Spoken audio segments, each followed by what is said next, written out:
ГСП онлайн. Городские новости сейчас. Ученики Ухтинского технического лицея недавно вернулись с межрегионального интеллектуального марафона, который прошел в Сыктывкаре.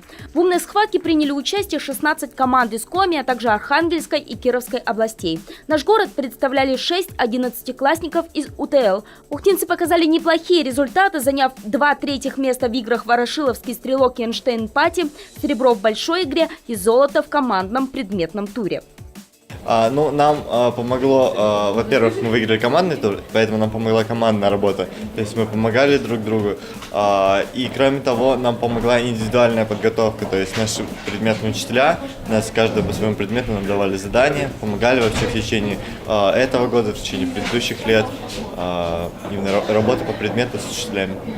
С этими достижениями ребят и их педагогов поздравил мэр Ухты Магомед Османов.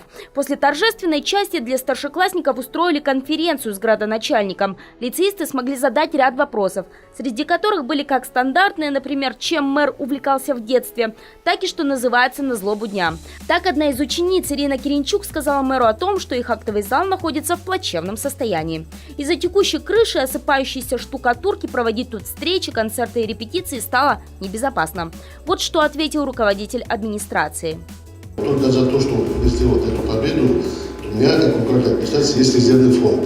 Вот я с этого резервного фонда выделю деньги для того, чтобы сделать средства капитального. Поэтому я бы хотел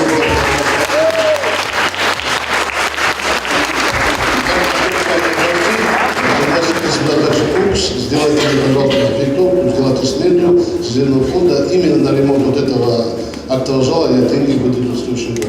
Также подростков интересовали пассажирские перевозки из пригорода, асфальтирование прилежащей к лицею территории, экологическая ситуация. Одной из самых актуальных тем, которые обсудили, стала тенденция превращения Ухты в вахтовый город. Мэр ответил ребятам, чтобы этого не случилось, важен факт их возвращения на малую родину после получения высшего образования. В свою очередь, также пообещав сделать город в течение нескольких лет более комфортным для проживания.